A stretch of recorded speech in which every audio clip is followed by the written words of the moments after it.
T-minus 3, 2, 1,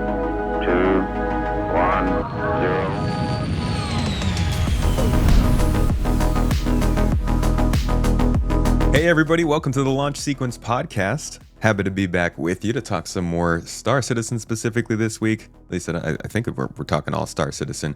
I brought in my friend voiDude, regular returning guest and member of the Pirate Squad when we go in the stream sometimes, to talk about the launch of 4.1, something that's seen quite a bit of hype, a lot of frustration, but some interesting new additions that are worth talking about, and some problems that I think are also worth talking about. Maybe we could talk about where things might go from here, what's good, what's bad, what's spectacular, and if this is a good shift for the game.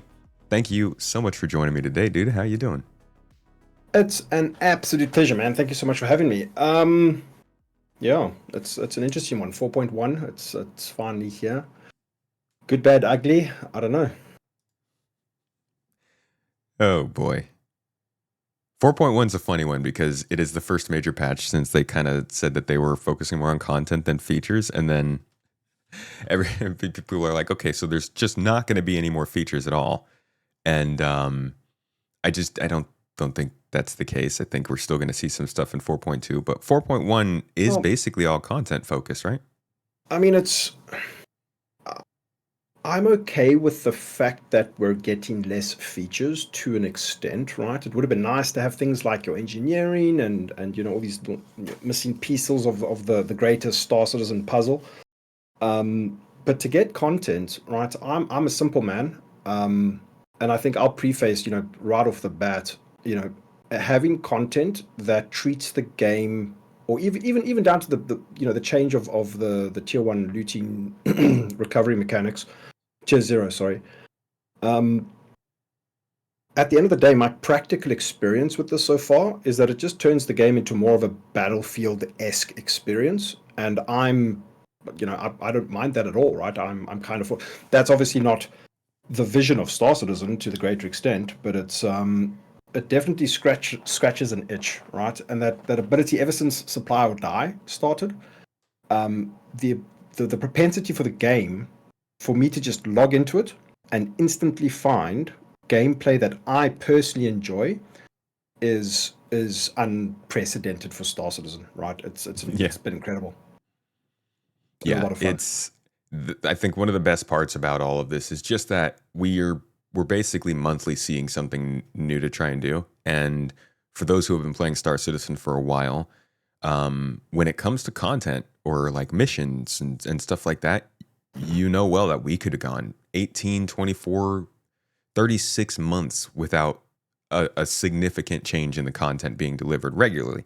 Obviously, they would drop in Xenothreat or Ninetales Lockdown or something like that. But in terms of what missions are available to just take from the contract or come across in terms of a location like Hathor and just kind of run through, the game has been at a snail's pace for a long time. So it's been nice, definitely, to see monthly change-ups in kind of what's the interesting thing to do. Agree with you there. Do you think? Yeah.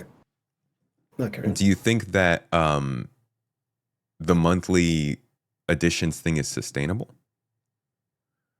I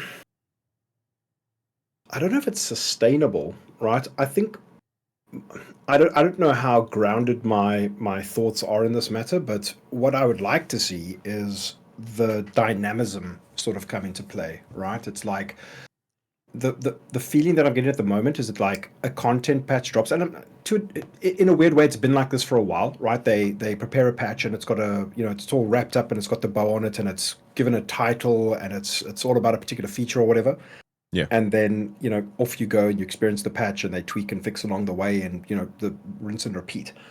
I don't know if I'm a fan of this style in perpetuity, right? I think that's very old school theme park MMO of them to do this now, especially since it's more content related rather than feature related. And I've never really digested Star Citizen in that way, right? I've always kind of just thought, I don't know, and again, this might not be grounded, this might be pure copium. I've always kind of thought that things would eventually become more dynamic, right? And looking at the 1.0 sort of design intent, I think it is possible that we will shift away from these sort of content-driven releases. Maybe that's how they end up doing it, right? You've got your PvP stuff angles off into the crafting, and not that crafting is PvP only, but there's a lot of intricacy there for PvP players to combat over certain things and resources and stuff to go off into some system and build their space station and a Bengal carrier. Of course. Whereas on the PvE side, you've just got this constant stream of content that just comes out regularly, as if it's like a WoW expansion every couple of months, every 6 months, every 4 months, whatever that time frame is. I can see that happening. I just never thought of Star Citizen operating in that way, where it's like almost seasonal, right? I don't know. Either way, regardless, right? The way I approach Star Citizen is, if I log into the game and I'm having fun, I'm here for it, right? It's as simple as that for me. Maybe not realistic, but I do think that we need to move away from the idea of categorizing things into PvP and PvE. Because if Star Citizen's... I love you, dude. I've ever since, if I may just quickly interject, ever since the WoW days, man, this separation of PvP and PvE, I always kind of I understood why, but I don't like it, right? There's this selfish, weird, nonsensical part of me that would just prefer if you could just have an honest PvE experience and just leave it at that, right? I hated the fact that they jumped in and said, okay, cool, this set of armor will do XYZ damage. I mean, I could be wrong. This is how I remember it. This set of armor will do XYZ damage in PvE, and then if you fight another player with it, it does different damage or different what would you call it? Rates of decay, or a CC on a mob would mean this percentage for a PvE mob, but it would be this percentage for a PvP player, right? And dude, the balancing act and just all this type of stuff, which is why you started to see more focused content in arenas and battlegrounds and stuff like this. But I would hate for Star Citizen to get to that point where it's like, your repeaters will have this type of an effect on an NPC, and they'll have this type of an effect on a player. Like that'd be wild, man. That'd be crazy. No, I think that part of what has been so interesting about Star Citizen is how much they've tried to keep it intertwined. I know when they first launched the idea of the game, they talked about you being able to identify how often you'd run into PvP people. And the reason that this was formatted this way, because Star Citizen was just a whole bunch of instances at first. Like, they just wanted it to be, you move from this instance into this instance, and every time you transition between those instances, the game would load in the specific types of players you want to see. That doesn't work with this format. Yeah, 100%. Like when you played Freelancer back in the day, you would be flying around with your ship, and then you'd land on the planet, and now you've got this like completely different game, right? It's like an adventure click and point thing where you're like, cool, I'm going to go to the bar, I'm going to talk to this person. You're not playing the same game, right? They're just unifying this experience into one cohesive, mechanical way of experiencing everything. And that's the juice of Star Citizen. That's the thing that separates it from just about everything else out there, right? So 100%, they've got to keep this this thing like consistent to that degree. And as we've seen, this translates to this idea that content comes out or features come out or whatever it is. Immediately the community starts feeling that the stuff is gated, right? It's this is not for me because it's PvP, or it's like a culture thing, right? And it's multiplayer.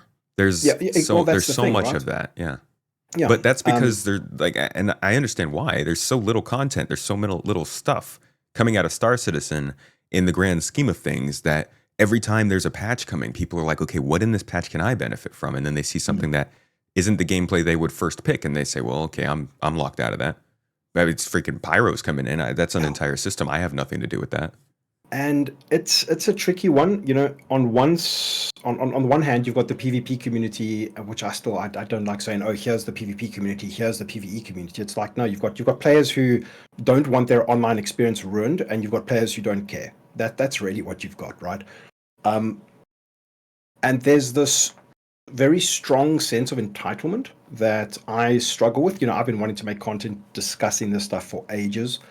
And entitlement's maybe a strong word, but you know, when a game comes out with a patch or an update, and there's all this exciting new content that artists and designers and developers and programmers and coders have all put lots of time and effort into, what does it mean when people who are paying for your product can't access that because of a skill ceiling that's too high, or it requires too much effort or too much grind?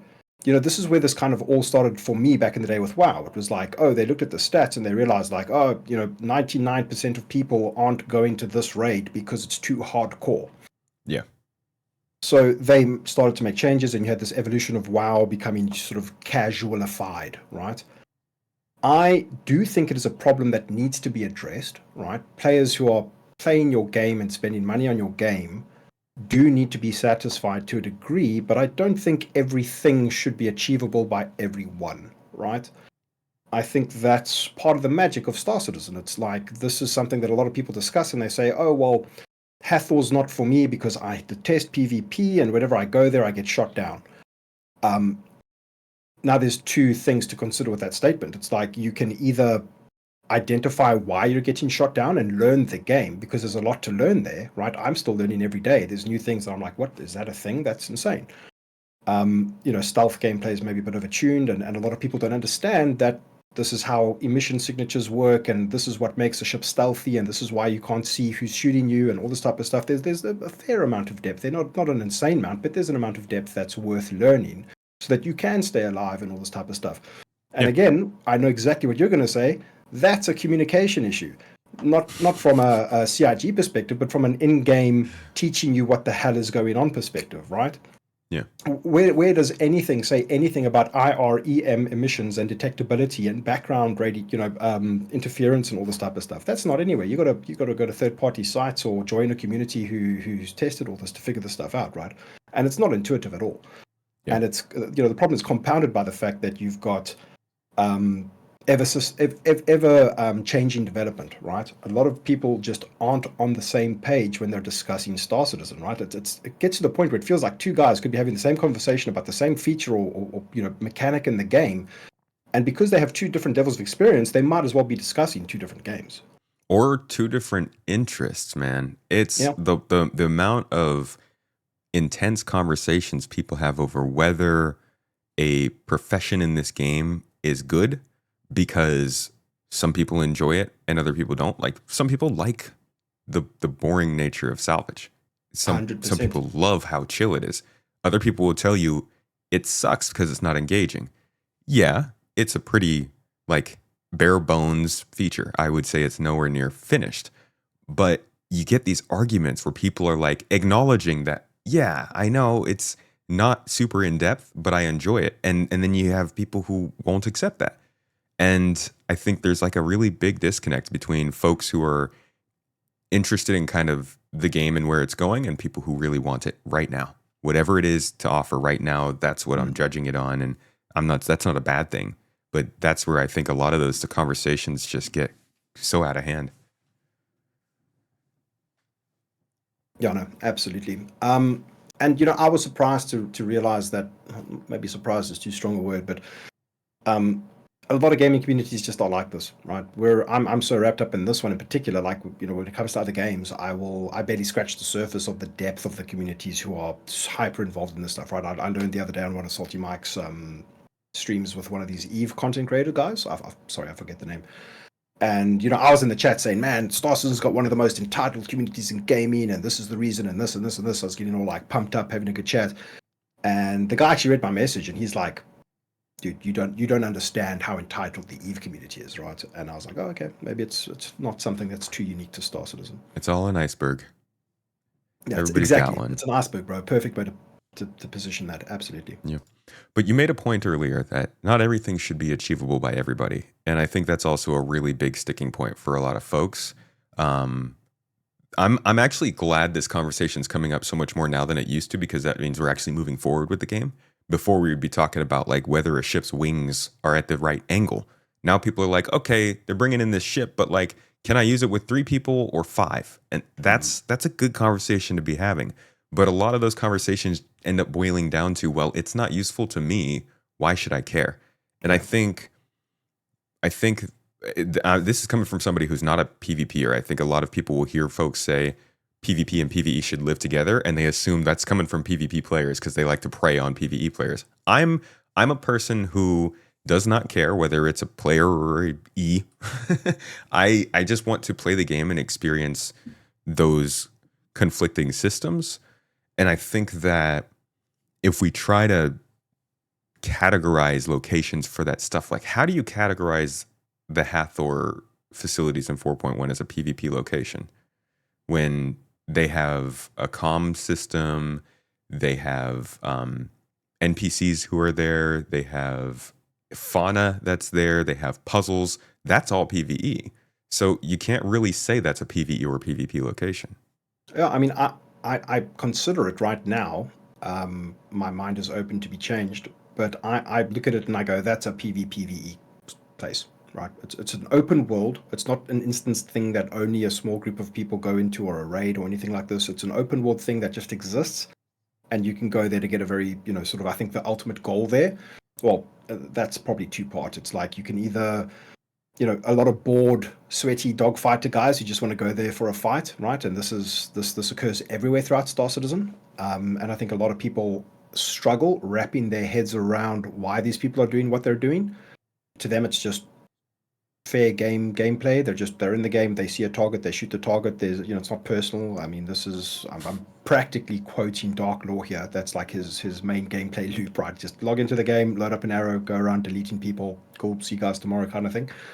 And then you got people like me who are like, I'm hyper obsessed with having something to fight over, some kind of goal, some kind of, the piracy, the loot, the cargo, make the big money number go up through piracy, right? That's Right. what I enjoy doing in this game, right? And it's that's an evolution from like Jumptown and wanting, what was it, 3.18 physicalized cargo coming online for the first time, and it's like, oh shit, I can disable a ship or soft death a ship or whatever you want to call it, and extract value from it, and then go off to a station and sell it.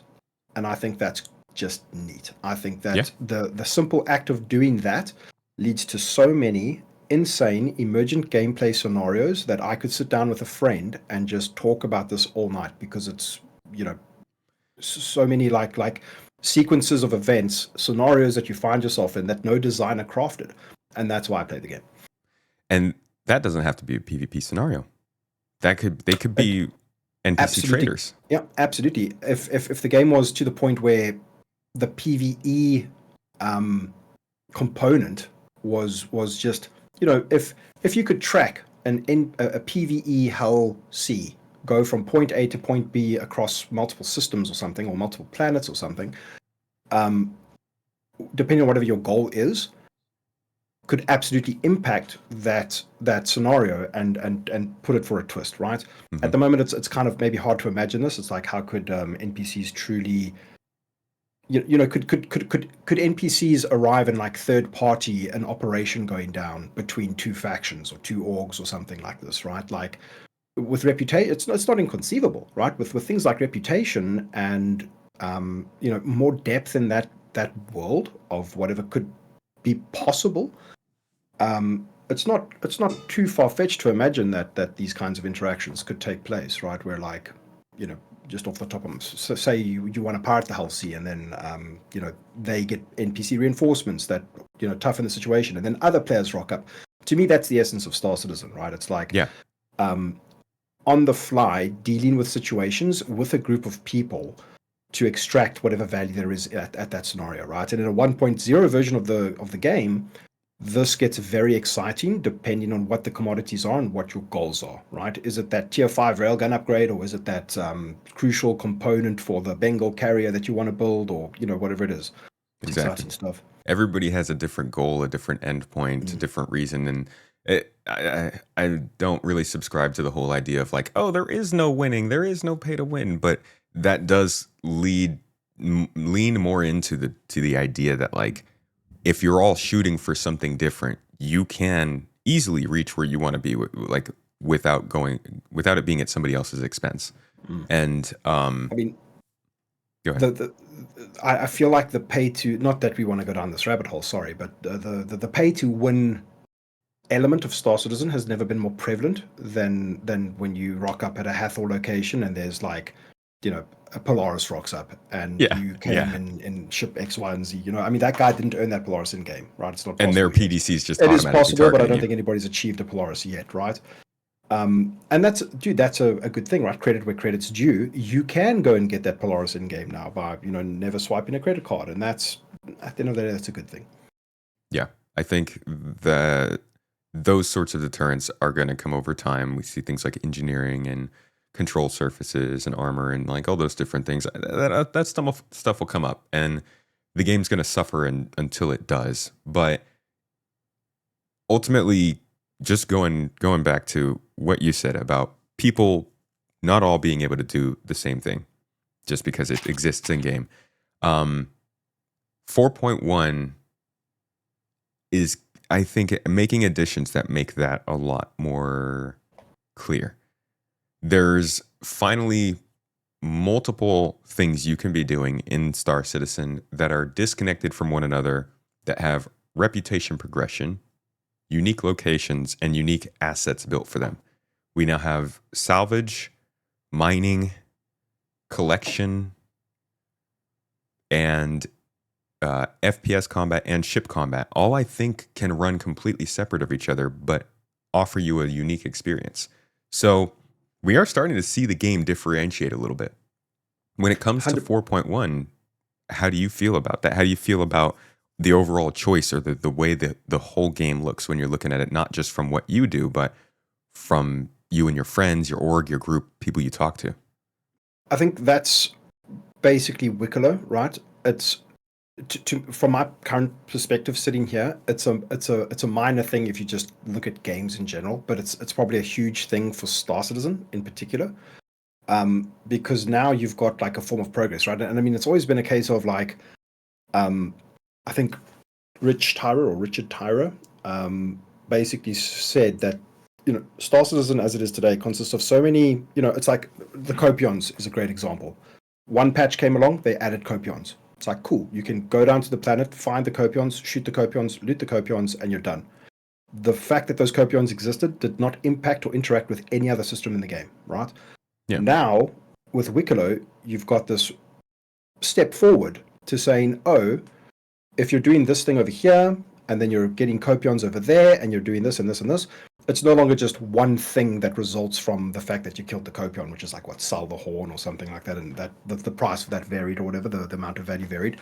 But now it's like, cool, I can either just take the horns and sell them, or I can, do the Wicklow stuff and work towards an item, which in and of itself is a form of progress, right? This is something that Star Citizen's been severely lacking for the longest time, is that you've actually got a goal to work towards in the game now that isn't making your fake space money wallet get bigger. It's genuinely deciding and figuring out what you want to work for.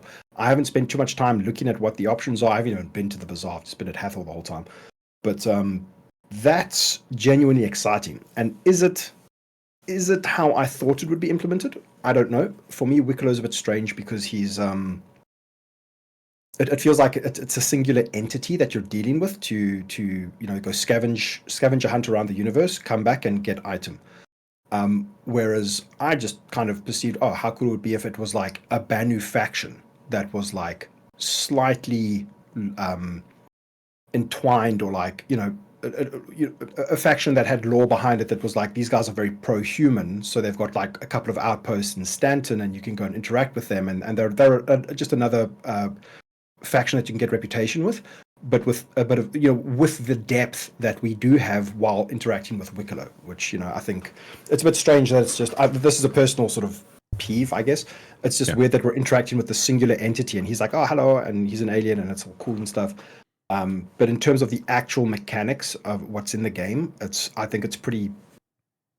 It's hard to say like, oh wow, this is mind-blowingly and insane. For Star Citizen it is, but for games in general, it's like it's a Tuesday, right? Yeah, it's actually something that before kind of thinking about it in terms of Star Citizen, I think the first place I really saw something similar was in DayZ, where Mhm. you can find like these traders and like sell them drugs or buy certain things from them, and it was like you would know there were certain ones and they had certain things. You could take certain things to them that they liked more, but you had to make the trip to them. And that trip itself was part of the gameplay. That was the risk that you were taking. That was you could make an entire story about just transporting your That's stuff to awesome. that Yeah. person. Yeah, and that kind of stuff all over Daisy. I mean, I watch Running Man, I watch Sour Sweet, JLK. I watch a lot of Daisy YouTubers because that's some of the best content that exists on YouTube, in my opinion, is Mhm. the narrative cinematic gameplay. That's what I want to make in Star Citizen. I've just never been able to. Yeah, that like um, emergent story that you can then yeah, go and craft a video around, man. Yeah, that's the dream. exactly. Yeah. And that's what this is. It's such a simple thing. It's just a freaking cubby where you turn Mm. stuff in, but it's the fact that they're linking in objects, like you said, that they've built into the game somewhere else and are giving you the choice of what to do with those things when you find them. It's the same as with pirating.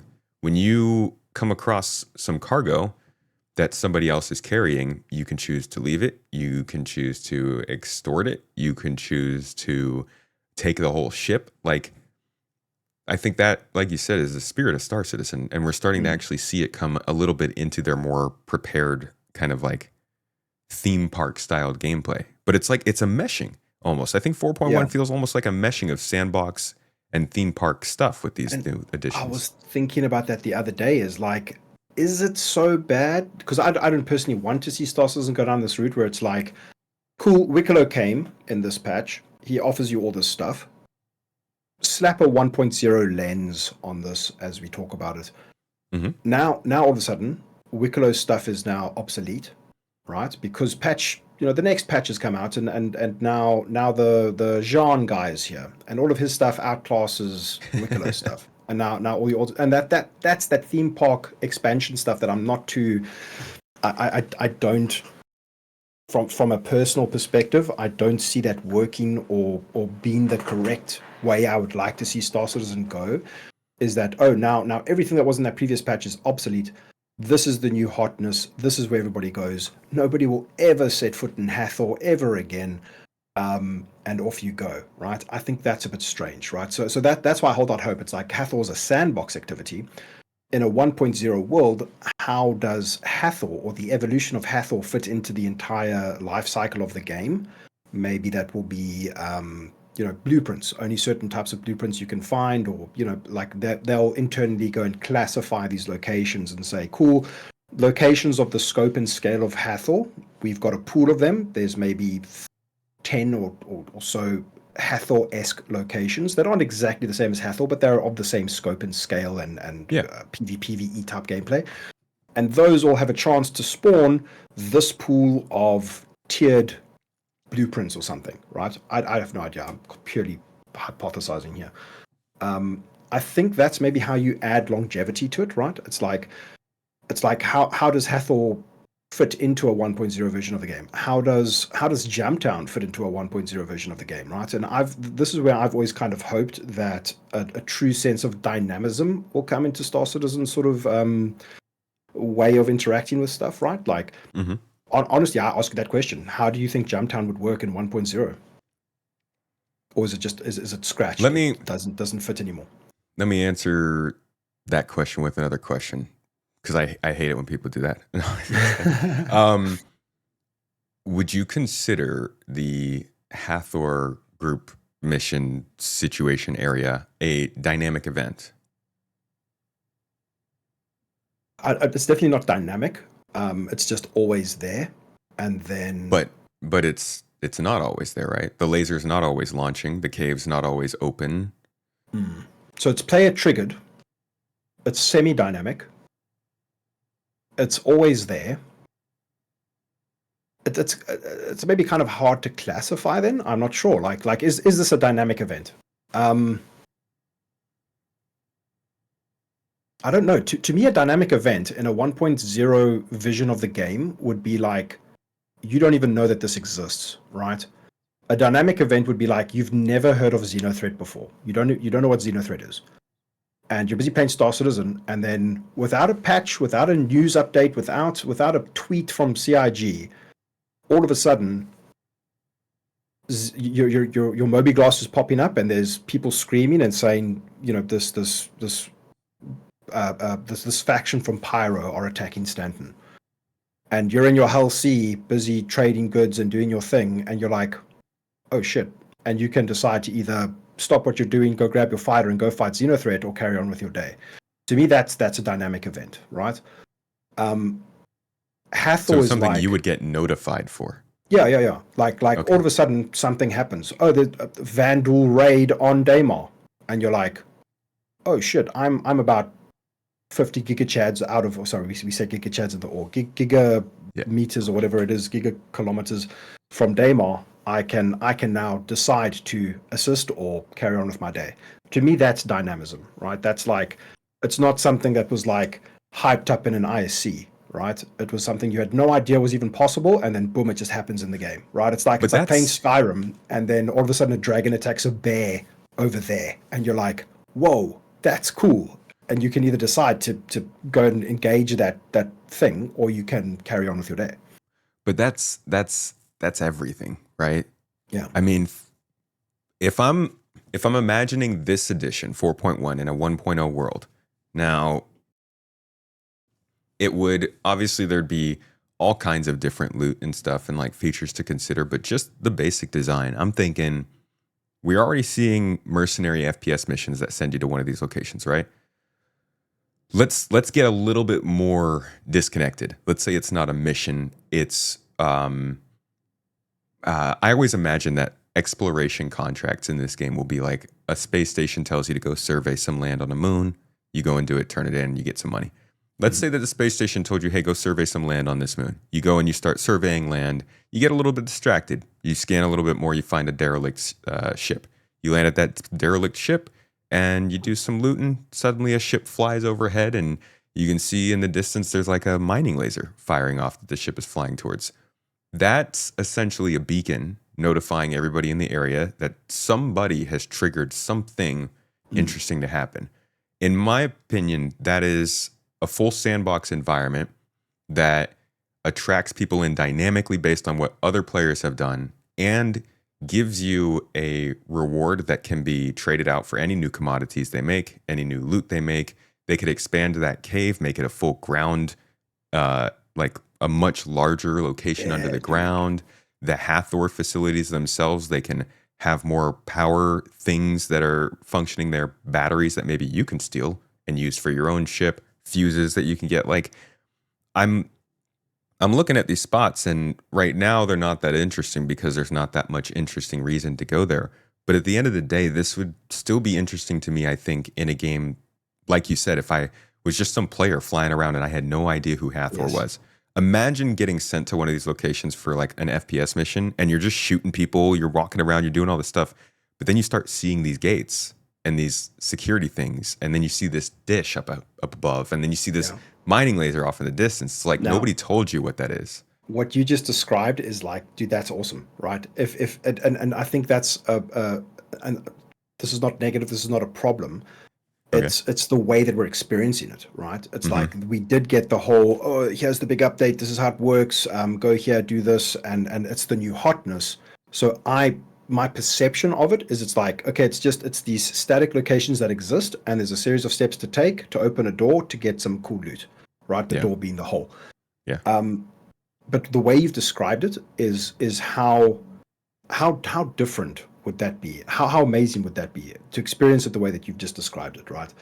And that's what I would like Star Citizen to be one day. Is it like they've got, a patch drops, and like there's 10 of these things, right? That are Hathor-esque, but not Hathor. And you can just be going around your business doing your thing, and then you stumble upon it, and wow, how much more dynamic does that feel, and how much more of an event does that feel? So yeah, I agree with you. So yeah, from that perspective, it's a dynamic event, right? If you had no clue what these things were, and you were just busy minding your own business, chilling out, maybe, I don't know, whatever it is you're doing, living your Star Citizen story, and then maybe you're not within visual range, but like literally beep beep beep beep on your radar or something, and you're like, oh, we should go investigate that. And this is all stuff that you get absolutely high on copium talking about this type of stuff. But Well, I hope there you that what you've just described is something that even we can experience one day, right? With in terms of well, like, it's just so like the only way I see this being possible is if they've got enough development designer tools to just on the fly pump out another Hathor tomorrow and then just seed the universe with it and then let players stumble upon it instead of a big ceremonious ISC and like, look what we've done, everybody knows about it and it becomes what it is, right? That, to me, those are two very different perspectives. And I love what you said, because I think that's the magic of games, right? If you play something like Valheim, if you play Valheim with the wiki open on one screen, you're not going to be playing Valheim. You're playing checklist simulator survival game.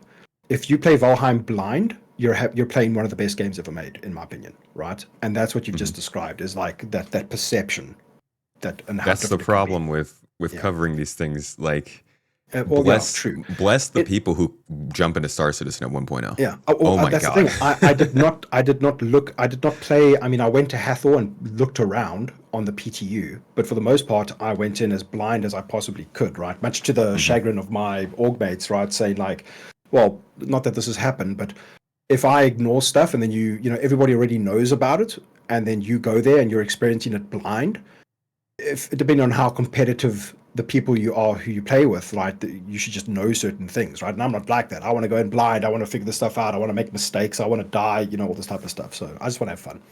Yeah, I feel you. I think that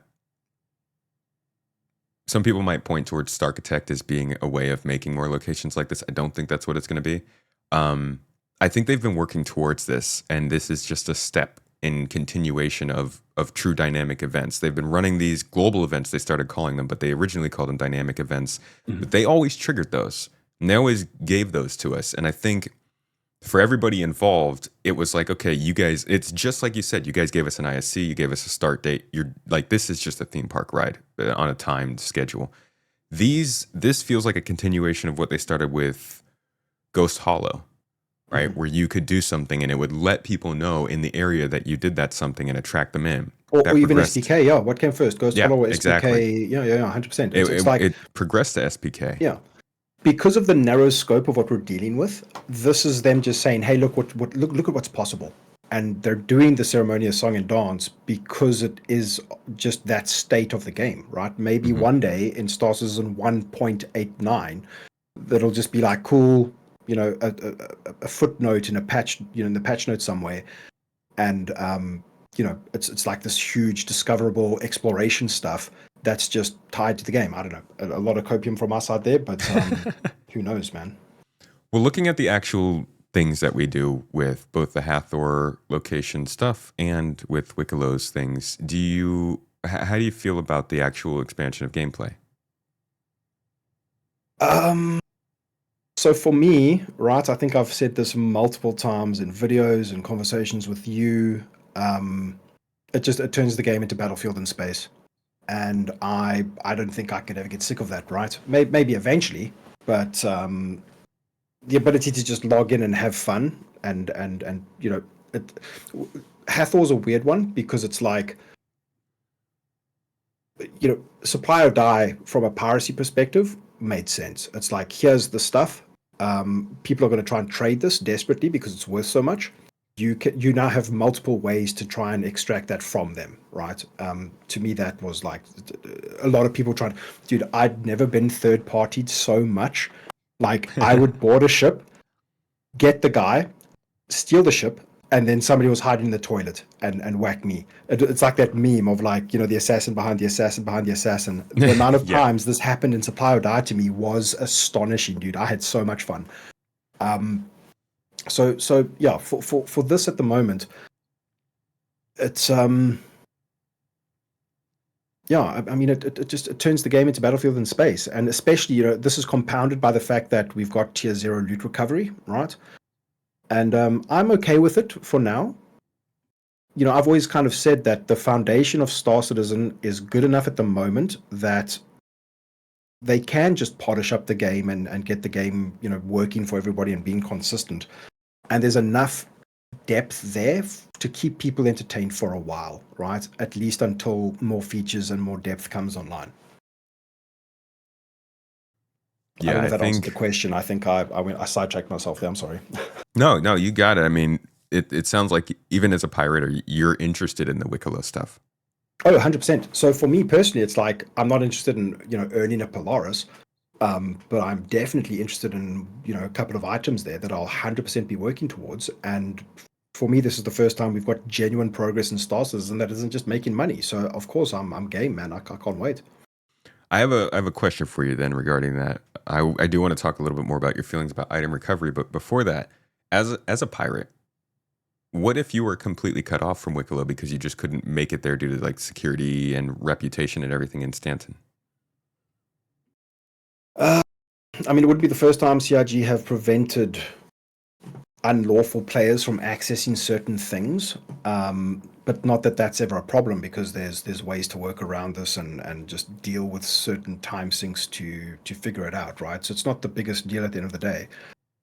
If Wicklow was completely gated from piracy, I mean, they put the armistice zones around it and stuff. Well, I'm I mean, sorry. Before getting deep into that, I want to yeah, make clear this is like a 1.0 discussion. So you would still mhm, have plenty of other content for you. I'm not yeah, saying imagine if they put one mission giver in and they said, no, you can't play it. Like this would mhm. be if you had choices of going other places, just imagining if that content was in the game and you wanted to do it, but you were cut off. So let's imagine this in a let's contextualize this, right? Say I have done piracy before, and it's irreparably damaged my reputation. Hmm. And that reputation damage has made it so that I can never interface with an NPC like Wicklow and get a certain reward. You don't understand how happy that would make me, right? This is true. This is true impactful choice, right?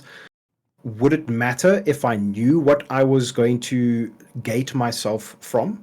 Um, yeah, probably, or maybe not. You're right. It's like what are my alternatives then, right? It's like, Hmm. oh, sorry, you did bad things. This faction hates you, so you can never access this faction's stuff.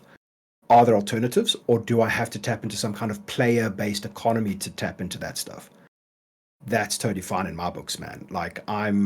And I realize I'm probably very biased in this. I play with a large-ish org, not a very big org. But I think that's part of the fun of the game, because now it's like, okay, cool. Well, how do we go and acquire this stuff? If we needed the stuff in the first place, how would we, there's a problem to solve. How would we go about acquiring this stuff if I'm personally gated from it, or if our entire org is personally gated from it? How do we, who do we start interacting with? Because it's a multiplayer game after all, to acquire the stuff, right? And I think that's, even now we're starting to see the possibilities of this in Hathor, because certain orgs, certain players out there will never want to go there because they're disgusted by the PvP, right? And Hmm. that's fine. More power to them. PvP is not for everybody. I accept this. But if the game was big enough and it wasn't just such a narrow slice of content that came into our laps now, um, they would, what are their options? You could legitimately recruit an org to just dominate Hathor for you and come out with all the resources, and they're yours because you created this relationship. You went out, and again, a lot of this is probably happening outside of game, but one day, hopefully, this can happen in the game, right? With Yeah. with all your social tools and stuff like And this, right? So this does happen. If people are yeah, listening to this and thinking, "Nah, orgs won't work together," this happens. In yeah, fact, the item recovery stuff has actually ruined a lot of what people did in org to org 100%. operations. But I mean, it happens. yeah, like you said, it's an iceberg, right? I mean, there are orgs out there who farm merits in prison so that you can get out of prison free every 3 seconds. It's like it's insane. Yeah. So this is kind of that sandbox nature, but I think it does again go back to that idea that not everything is for everybody, and that nature on its own creates more gameplay for the people who are actually interested in that. The Hathor groups are locations interesting. I want to loop back around to that because I want to compare it kind of the contested zones in a little bit. But I want to hear more about what you think of the item recovery, because I know this is a hot topic for a lot of people. People feel very strongly about it. I'm not too bothered with the tier zero one way or another. I'm hoping they can move on quickly from it, but everybody should get to voice their opinions on it. So it's probably very one-dimensional of me to say that I still find looting interesting because you might loot somebody who stashed a bunch of railgun ammo on them, right? And I'm an avid railgun enjoyer, so I've had a lot of fun looting bodies at Hathor and finding railgun ammunition, and it's like sick. This is cool. Funny enough, if you didn't have tier 0 item recovery, I would not, because people wouldn't be being wasteful with their railguns, and there would be no railgun ammo to loot. So in a way, for me personally, it has made looting a little bit more interesting. And that's the thing. I only care about the practical outcome of what this change does, right? I understand that there's a lot of back-end consideration, like, oh, it's ruined this and it's ruined that, and oh, okay, that sucks, cool. It's less exciting to loot your average player. But honestly, the looting experience in Star Citizen isn't that interesting to begin with, right? So, yeah. It's not like every 10th person or NPC that you loot has something genuinely interesting that kind of gives you some interesting choices to make, right? It's always the same kind of stuff that you can either buy somewhere else or get hold of in alternative means, right? So the looting experience itself is that's why I'm kind of okay with the change, because it this is in Star Citizen 1.0, where looting somebody could have a blueprint or could have rare minerals or could have something that really makes you go, oh shit, this is sick. I can store this, and next week when our org does this, we can use it for that and make progress towards this thing, right? We're not at that state, so it's fine that it's been implemented. The practical side effect of this change for me is that every time we pirate somebody, they're probably going to be a little bit more well equipped. They're probably going to have better guns, and every piracy encounter will be more of a challenge. And to me, that's exciting, and that's a good thing. It's an interesting point you make about just the fact that, I mean, it's not like it's a different point. Everybody is talking about it. Everybody's going to have their guns when they get back. It's just, it always comes back to this idea that people want to be able to get something from somebody else. Like, looting is fun, I agree, but it's not good enough to just kill someone. Yeah. You got to take their stuff too. Yeah. Oh, you know me, man. I very seldom shoot, kill for fun. I always kill. It's like, oh, does that guy have a railgun on his back? Sweet, I'm going to kill him and steal the railgun, right? Or, oh, does he have cargo? Cool. We would like to not have to kill him, but you know how it goes. The negative effect for me is that impact to emergent gameplay, right? So it's like, you can imagine a scenario where you went into a fight ill-equipped. Your ship got shot down. Somehow you survived, because this does sometimes happen in this game, where you survive a crash or you survive an impact or whatever. Now you're on the ground in the war zone of Hathor. There's like 3 fighters above you trying to look for you or engaging your friend, or something's happening. How cool would it be if you happened to stumble upon a body that had a railgun, and now you can't loot that railgun to, help sway the outcome of the battle that's literally raging above your head, right? So, yeah. So that emergent nature of like being able to organically problem solve, right, based on the random stuff that happens to be around you because of the guys who are playing before or during or after or whatever, the corpses and the lootable stuff, that's gone. And that is a big negative in my mind, but it's not permanent, right? I see it as just like, this is the season of like, everybody has a gun. Next season will be different. It's no big deal. Yeah, it is. That is actually a very annoying moment when that happens, or like you see somebody with a really cool gun and you're like, hey, I haven't seen that before, I want to try that out. You kill them and then you can't try it out. I know I hop on the railgun meme all the time, but like, it could be, oh, you crashed in the mountains near the facility, or you crashed near, say, Jumptown Ran or something, right? Let's not use Hathor's example all the time. You landed in the mountains and there was a sniper there. You got behind the sniper, immediately take him down, managed to kill him, and now you could be the guy who becomes the sniper, but now you can't because you couldn't take his sniper rifle, Yeah. And this is kind of part of playing Star Citizen, is like, we've had halfway solutions and temporary things for the whole time we've been playing this game. There are plenty of situations in this game where you're doing something and the game stops you from doing that thing because the feature isn't ready for it yet. And I think it's a plenty annoying thing anytime that does happen. But it's not like we're not used to that. And I think part of the annoyance with this is that this year they've kind of given this idea that they were moving past that they are trying to get things into a more finalized and, well, not finalized, but like a more polished and playable position. Consistent. Yeah, I think Yeah. consistent might be the word there. Yeah, 100% agreed. Yeah. So do you think that this change is more along the lines of making the game more playable, or is it actually kind of breaking things because it's confusing people on how the game is even supposed to work and making people feel like it's going in a completely different direction? Yeah, again, man, it's this what we said in the beginning about like two people could be having the same conversation about Star Citizen, but they're ultimately talking about two completely different things just because of their unique experiences, right? And what their desires are for the game. Um, it's it's so tricky. Like, sorry, I've lost my train of thought. Just reiterate the question. Sorry. I was just wondering if you feel like this change with the item recovery is more along the lines of playability and Yeah. strengthening people's ability to So play the game, or is it confusing people? so there's definitely the potential for people to get confused. If you're not in the loop and reading the patch notes and you don't understand the depth of what this change has done, absolutely that's confusing, right? But from a playability perspective, it's like, oh, you died, you came back with your weapons. I would say a good solid chunk of players aren't going to just give up for the evening because now they don't have to deal with the re-gearing experience and they have their cool armor. I mean, I think nothing's highlighted day one of this patch highlighted the fact that I never realized how much people care about the aesthetics of this game, right? And now everybody in our org was like, we've got this guy, he's like our quartermaster, and he'd been looting the hell out of the game pre 4.1. So he's just got, we're figuring out, oh, do you have this? Do you have that? I can complete this set, and everybody can look the way that they want to look and wear their best kit, and it's purely cosmetic at this point, right? This is not, we're not even talking about stats or gear that has different gameplay impacting capabilities.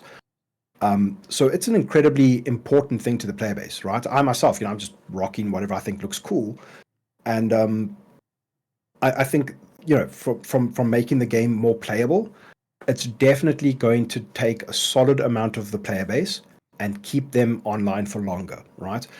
Is this tinfoil hat on? Is this part of, because if you look at Supply or Die had us spread out throughout Pyro, right? To a degree. This has got us more concentrated on 2 moons in Stanton.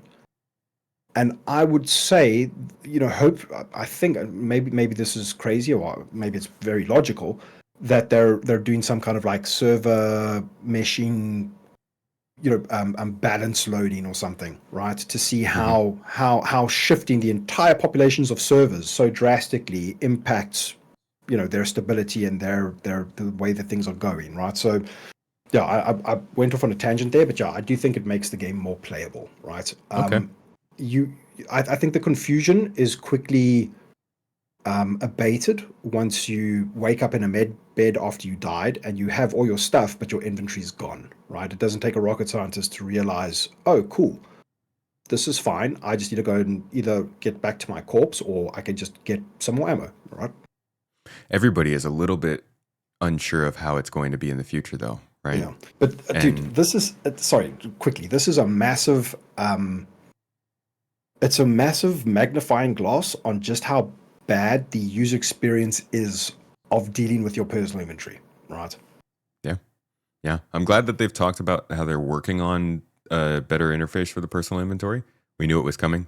I think they wanted to co-opt the freight elevator UI to use for personal inventory last year as just kind of a stopgap between what they used to have and this. And then we did not like that. So they just kept what we used to have.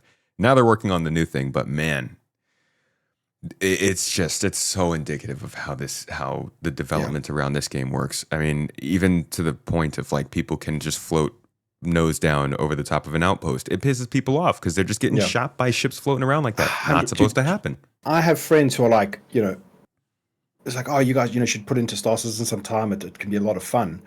And they're like, oh, do ships still jitter a little bit when they're on the ground? And it's like, yeah, I mean, sometimes, right, depending on the server, and they're like, nah, that just looks So they have stupid, I don't truly want that. played. Yeah, see, Yeah. that's different from being like, oh, is that still a scam? No, like, do do the water bottles still stick in my hand even after I finish drinking? Like, you've Yeah, been yeah. through the ringer. I know. Yeah. So I mean, stuff like that. I streaming the game. You see a lot of comments like, "Oh, the way that Polaris hovers like that on this planet looks, unrealistic. Like, when are they going to fix this type of stuff, right?" And a lot of the stuff it matters to people, right? And Yeah. some certain things, whatever one person's sort of turning point is another man's completely different turning point. I don't know. I don't know the words anymore. But it's certain things are more important to other people, right? Yes. And I think that's just the conversation of Star Citizen, is that there's so many pieces that are still just coming together. But at the end of the day, And they've I taken log in, so I have long, man. fun, and I'm so chuffed for it. You know what I mean? There's Yeah. a lot missing, and it could be so much better. It still has so far to go to realize its full potential. Mhm. But nothing quite scratches that itch. I think Star Citizen might be the best space piracy game ever made, to be honest. How Multiplayer long is space that piracy list? game. Space piracy game seems like a pretty Yeah. unique niche. Yeah. But I mean, Let's. it's weird though, right? Because that's kind of like how popular is Pirates of the Caribbean. Everybody loves the idea of piracy and pirates, right? In like popular fiction and stuff. But then you go and do it in a game one time, and everybody hates you. Well, I mean, if pirates aren't great when you're not like fantasizing about them on a big screen, sorry about it. You steal it from people. People like their stuff. What could you say? But let's talk about the these Hathor locations again. I know we keep turning back to these, but I No, think they it's the offer new hotness, bro. We got to talk about it. I think they offer an interesting perspective when comparing them to 4.0's big edition, because they are both relatively combat heavy focused editions, both of them in two different star systems under two different atmospheres with kind of different points, contested zones and the Hathor locations. How would you compare them? Contested zones were, I think the way that they were perceived by the community was like, oh, this is very clearly a PvP thing. There's this cool reward at the end of the PvP thing. I'm angry about it because I don't like PvP. Hathor was positioned leading up to its release. I think a lot of people just perceived Hathor very differently from CZs, and they were like, oh, they're kind of like CZs, but this feels more PvE orientated, right? Because there's, sandworms and there's NPCs there, but I mean, there's NPCs at the CZs and Pyro as well. So And Copians. I see them as an evolution of, the Copions as well. I see them as an evolution of CZs. They're like, hey guys, look what we did. CZs worked. They're kind of cool. They have their issues, right? People in our, or call them the clown arenas, because they're filled with so many issues and exploitability problems. Yeah.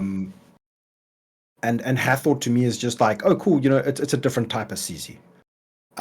It's even more interesting because it's just out in the open world, right? Is the gameplay there good? Is it I don't know. I think there's, when I say good, I don't mean fun, because I don't think it's hard. I mean, guys, we'll be honest, right, Mr. Tomato? It is. Star Citizen is not a perfect game, right? If you just randomly opened up a Twitch, right?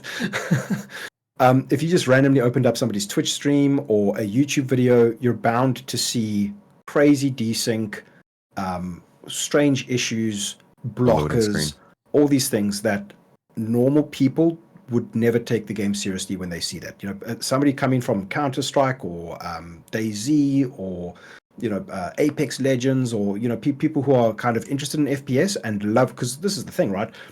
One of the coolest things about Star Citizen, it's like you can do what you do in DayZ, but there's spaceships and other planets that you travel to seamlessly.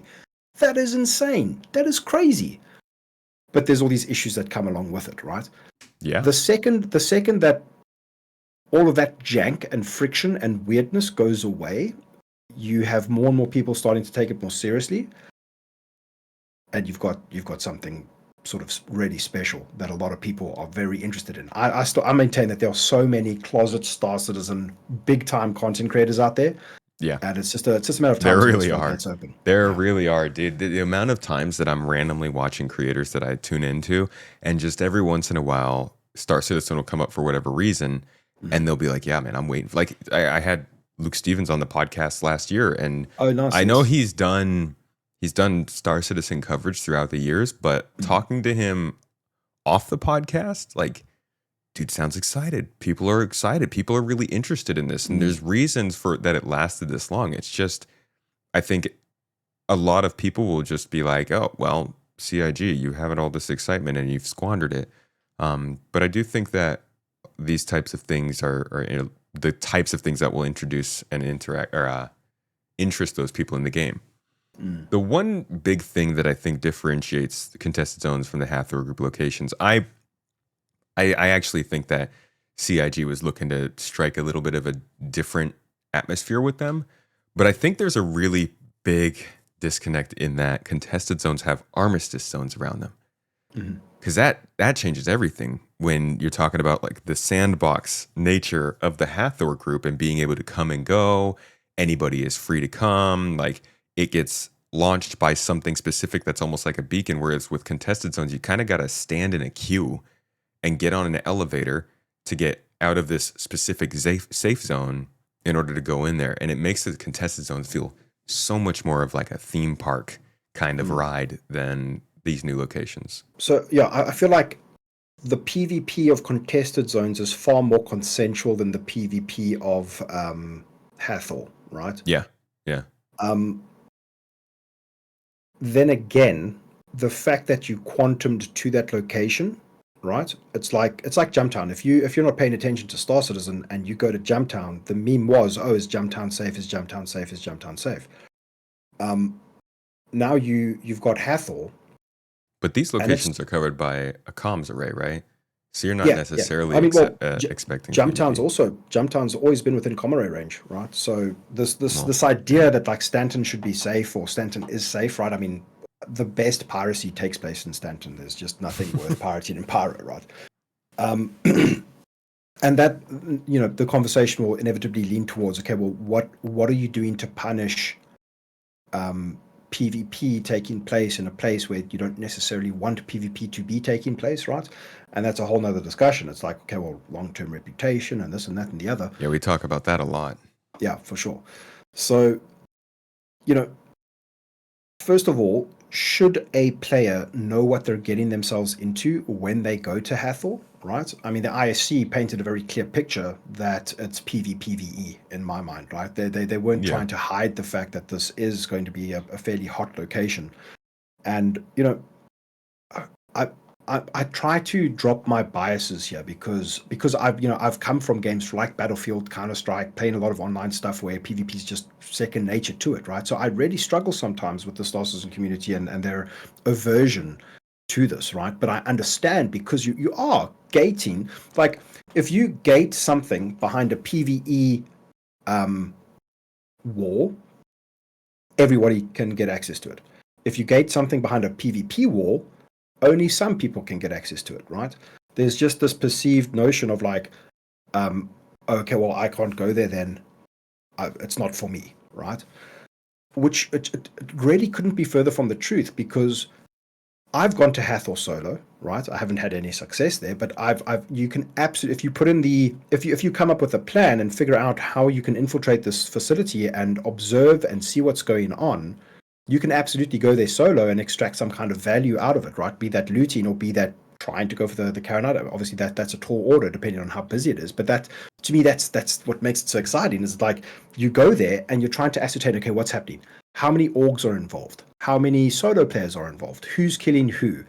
Who seems to be on whose team? And there's all this like problem solving you can do, and you need patience and you need time and you need all these things. It's not for everybody. Should Star Citizen have content where you can just log in and get guaranteed progress? Because that's what Hathor is not, right? You want to get you've targeted something from Wicklow that you want to achieve. You cannot guarantee making progress on it, right? Because it's PvP. And that's where the waters get a bit muddied, right? It's like, I don't know what the right answers are here. But that's the But sandbox, right? exactly, that's a Like sandbox, that's the right? difference between the sandbox and the theme park. The theme park is like, hey, here's what you're gonna get. Here's what you need to do to work for it. Do it. Yeah. Sandbox is like, pff, You know, the second we know from the 1.0 design intent that they want to do instanced content where it's like, oh, there's a big fleet battle going on over here and they're going to instance it in some way, right? I'm pretty sure yeah, that was on the slides, right? yes, absolutely. So now the question becomes, and this is something that CIG have demonstrated the opposite of a knack for, right? It's like they're not great at this because say there was an alternative way of getting Karenite right now. You didn't have to get it at Hathor. What do you think everybody would be doing? It's like It depends. I don't know, man. It's like if you could If you mine could- this stuff or salvage this stuff or get it from somewhere else, that didn't necessarily mean you had to engage with another player or zero risk of interacting with another player. Mhm. That's what players would do, right? CIG really struggle with this notion that players, gamers, are like water. They will always follow the path of least resistance, right? Yeah. Because you don't have to permanently go to Hathor for forever, right? You're going there because you want to achieve something. Gamers will do the math and say, okay, cool. If I go and it's like Supply or Die, right? Supply or Die kicked off. Dedatrine was supposed to be like the star commodity of the event, but they had all these alternatives with Tin and Corundum. And I mean, you saw the queues, you saw the lines, right? It was insane. It was absolutely insane. Yeah. So But you're let's allowing say- them to print money, right? So let's say that not every progression is a straight line.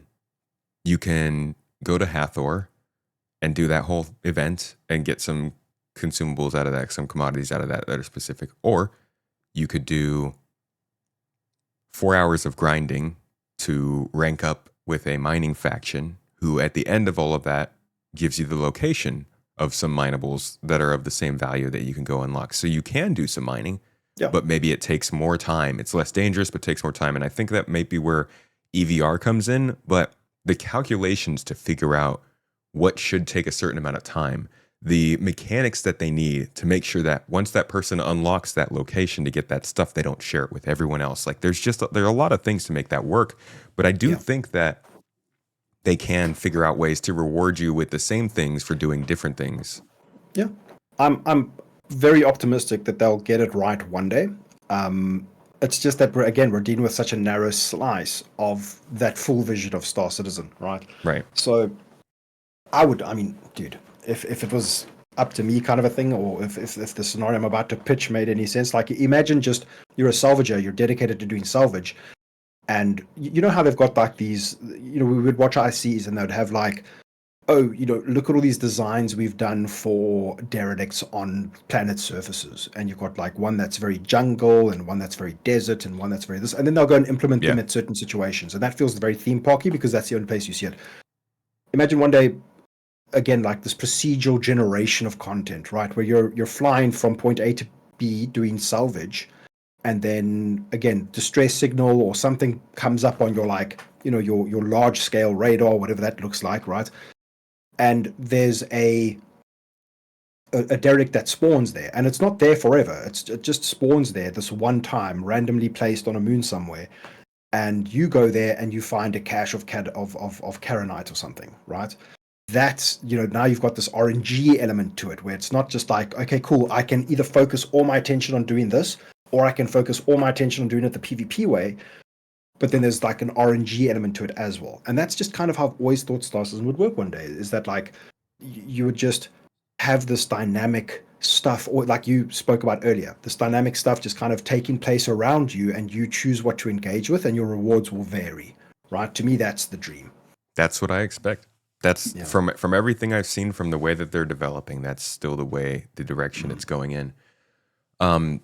And touching on that topic, you mentioned instance locations. How do you feel like that is the peak, I think, of somebody looking for the sandbox, right? For the game that is dynamic, that is no closed walls or doors, no loading screens, nothing cut off from you. So from that perspective, then, how do you feel about the idea that they might be having more instance locations scattered throughout the game to offer gameplay alongside these more sandbox and open areas?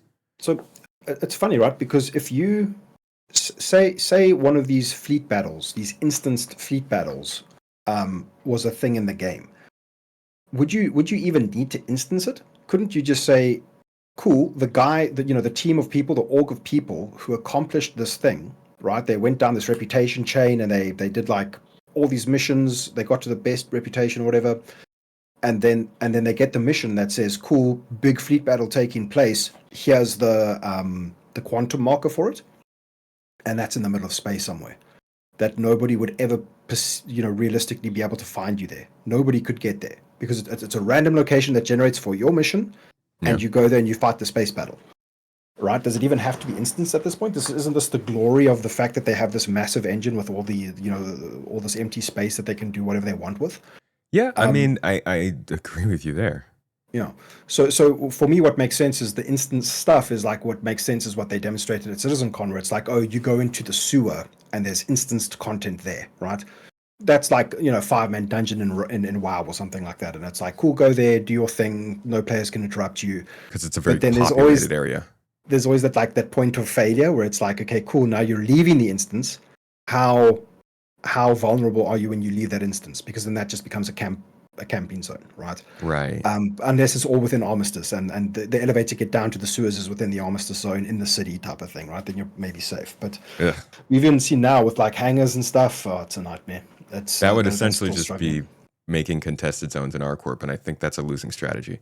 I think that the more what I mean is that you go down that elevator and it's the same as you going into like a persistent hangar, right? Nobody else can. No, I get what you mean. I think that is how it should be, but I think if they depend on Armistice zones to separate instances, they're going to have problems. I agree with you about the open space stuff too. It becomes a discussion of like what's balanced, right? What should and could be PvP gated and what should and could be PvE gated behind instances and stuff like this, right? It's like if you make all this insane content out in Pyro with the shield generator technology and this whole that very intricate end game PvP build your own star base type of stuff, and you do all that, but then you go and make an equal amount of PvE content to accomplish the exact same stuff, it's going to look very, very imbalanced in the way of what the player base is engaging with, right? And that's a design problem. I don't envy them. But that's why, again, I think separating it between PvP and PvE is just going to be the wrong call, because they gotta measure it through danger levels. And I know AI might never be able to have the nuance that players do, but they need to use AI who are getting to that same level of danger, at least as players, and make sure that areas are just gated based on pure danger and not necessarily, oh, you might run into players in this system, maybe you should go to this one instead, kind of thing. Yeah. I really I put my faith in a future reputation system that turns the game into the game that everybody wants to see, right? Star Citizen shouldn't be this dark forest where every player is kill on sight because if you don't shoot first, you're dead. I don't want to see the game to devolve into that. I would love to see more nuance, right? More impactful decisions for the most murderous of murder hobos to make before they pull the trigger to murder some helpless player. I think giving, the second that they have a game where a full-time player killer has an interesting decision to make for his personal gameplay experience, then you've got an incredibly interesting and possibly amazing game, right? Yeah. For the things we've talked about today, coming in 4.1, these sandbox aspects and mission giver and everything, do these things feel like they are geared more towards, or rather, do they feel like they are completely gated off from either solo or group players? Either. Yeah, so we touched on this a little bit earlier. At face value, yes, it does feel like it's gated, right? But in reality, when you practically experience this stuff, it's not ready, right? The new hotness will die down eventually. These areas will not always be so hot. And even now, right, they've been broken, there's issues, things aren't triggering, it's not working as intended. Yeah. But even now, you can rock up there and just capitalize on whatever's going on, right? It's very hard to actually figure out what's really happening, right? You've got to kind of observe and take note of, what's this Polaris doing? Did it shoot at this Yep. guy? Is that guy fighting that guy? Who's on the ground? And that's part of the magic, right? That, to me, it's like every time you go to Hathor, it's not the same, right? I mean, Ultimate Get Ready, it is the same, but each, that nuanced experience that you get, you could get away with. I mean, I jumped into the hole the other day, and there were like 5 guys from another org. We had identified them, we knew who they were, and I managed to like take down a couple of them and get out with like some Karenite and Jaslim, and it was incredible, right? It was super fun. Well, I died, and a friend of mine was like 400 meters away when I died. He came in, got the last guy, managed to get my corpse, and off he went with the stuff. So, right, so it was like Nice. it felt like this dynamic extraction event taking place, which was incredibly fun, right? Yeah. Desync and server issues aside. And we were like, what, 2 or 3 people against innumerable odds, right? But you need to understand that not everybody's against you. It's every time you go there, it's a different situation. It's like, and that's kind of cool, right? So it may not be designed for solo players or small groups, but they sure as hell can make an impact depending on the scenario that's actually taking place at a specific Hathor location. And to me, that's part of the, we talk about all this dynamism and stuff like that. In a way, we're already getting that just based on like the gameplay mechanics of the game, right? You could sit there with a sniper rifle and just observe for hours and wait for the right moment to strike, type of thing, right? It might be incredibly difficult, but it's not impossible. And this is the kind of gameplay that I'm incredibly attracted towards. So from a design intent at face value, I do think it does feel gated, especially, take any random new player rocking up at Hathor in their Pisces or something, or their Aurora. They're going to be like, there's a million ships here, I'm out. And they're never going to go back because they don't want to die. They just want to play the game and have fun. And that's a perception problem. It's a game culture problem that I think a lot of people need to start waking up to. It's like, I enjoy playing Star Citizen solo all the time, right? I often switch between playing solo and doing stuff with the org. And both are equally fun, right? There's a lot of fun to be had. One thing I can say is when you play this game with friends, you are playing the game on easy mode. If your friends know what they're doing, if you know what you're doing, the game becomes so much easier. Yeah. I think that player in the Pisces needs to take a risk, especially in an alpha. Yeah. I think people need to, at the very least, like land and drive in on a ground vehicle. These locations might be built with the idea that a group is going to conquer them and be able to do it quickly. But there are so many things you can get out of them as a solo player. You can get loot. You can find specific weapons. You can team up with other people. Like, it's not hard to team up with other people. It's a little sketchy, but you can get good at it. And an actual practical example, right? This, we have all these amazing toys and Star Citizen to play with, these A2 bombs and crazy spaceships and all this ridiculous stuff. You could be the guy on the Dragonfly, which is what I do often, just floating around that location, invisible to most things. They're not going to find you on a Dragonfly unless you've become very obvious or whatever. A2 bomber comes in, starts carpet bombing the crap out of the place, right? Now everything's clear. For the time it's going to take that A2 bomber to come down and extract the resources, you're already on the Dragonfly. You go in there, clean up, and leave before that A2 bomber even lands to reap his reward, right? So there is absolutely opportunity for solo play here to kind of bear fruit or extract value from the event. It's just incredibly challenging and improbable. yeah, but I think that kind of energy should be carried to anything that people are trying to label as one way or another, solo or multiplayer. Exactly. You look at Wicklow. Exactly. Yeah. Would you say Wicklow is solo or multiplayer focused? I haven't looked at the specific requirements. I've seen some lists that look pretty insane, like the amount of favor you need.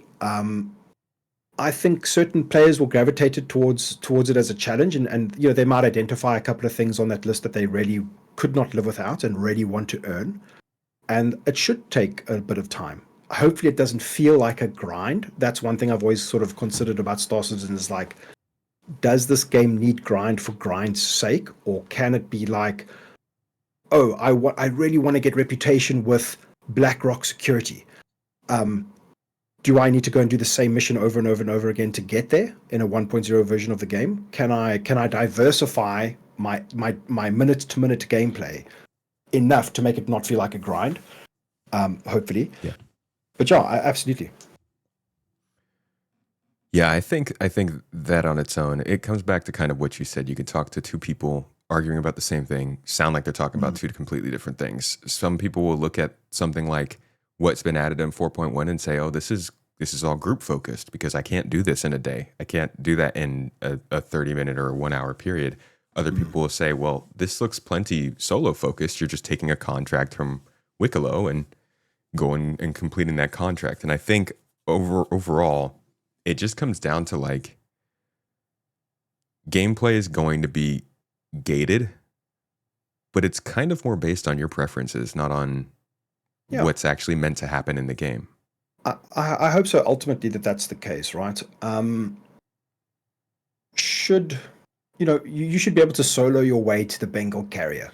It's incredibly unlikely, and it's incredibly, you should recognize the challenge and the time and all the stuff, right? Like it should be possible, just highly improbable. And that seems to be the design paradigm thread that CIG are sort of, you can even look at it with engineering.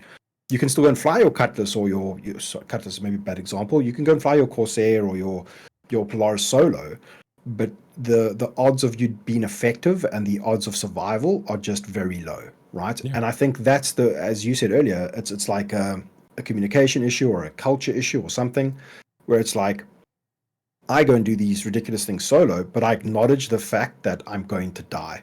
It's going to be very, very hard, or I need to get incredibly lucky to walk away with the value out of this thing, right?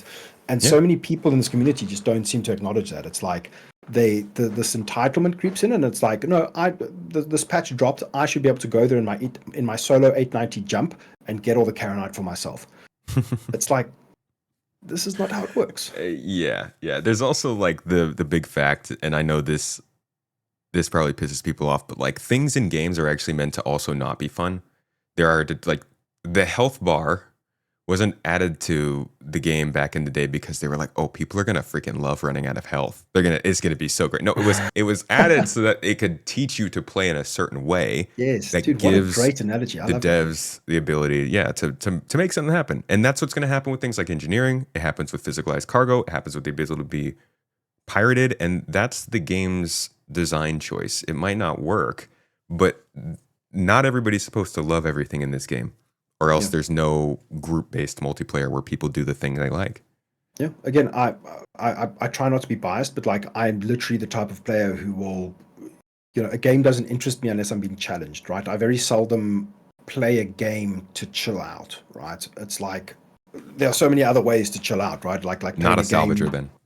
Yeah. Oh, I mean, I can see myself salvaging violently, salvaging live ships. But I mean, like honestly, because of the physical nature of it, and like the extraction beams, and just the amount of like detail that you're doing when you're salvaging, I think it's very satisfying, right? Is it for me? Yeah. I don't know. I don't think so. But I very seldom play games to just like relax, right? I want to be challenged, and I want to be having a good time. I want to be having fun, right? Okay. If salvaging is fun, I will salvage, right? Well, to wrap things up, I mean, in a very personal way. Like if I'm having fun doing this thing, then it's cool, right? Yeah, I get you. It's the right way to play. Just looking for fun stuff, Yeah. To wrap things up, I want to ask the kind of question of this podcast, really what we've been hovering around this whole time, is 4.1 as a delivery as an update. Does it feel like it is continuing this trend of specializing and pushing people more towards their specific types of gameplay, or is it still kind of haphazard, not much direction? Is it pushing people towards their specific types of gameplay? So like is there more for a salvager to do, or is there more laser focus post this patch because do you feel like if somebody is a miner or an explorer or a mercenary or bounty hunter, can they hop into the game and be able to do more within their own like desired gameplay? than before? Not really, right? I think there's different ways of doing the same thing, different locations to do the same thing, or different scenarios to just do the same thing that you've been doing, right? But like, I think things like bounty hunting are still broken. There's a lot of barriers to entry for certain things, gameplay wise or mechanic wise, that just don't seem to work properly. And again, it depends on like the player's experience level, right? If you're coming into the game fresh with new eyes, what an exciting ride you're in for if you have a tolerance for bugs. If you're a veteran and you've been playing the last patch to death and now you're going to play this patch to death, it feels very narrow in what it's actually offering you. But if you enjoy what it is offering, you're in for a great time, right?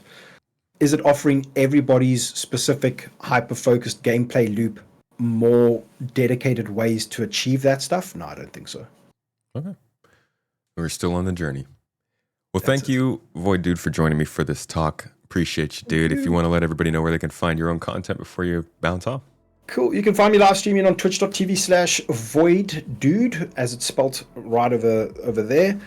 And on YouTube, you can find me at voidyvids for the worst Star Citizen gameplay you've ever seen, because good ships have good names or something. I was going to say, but also the best ship names. There's always that.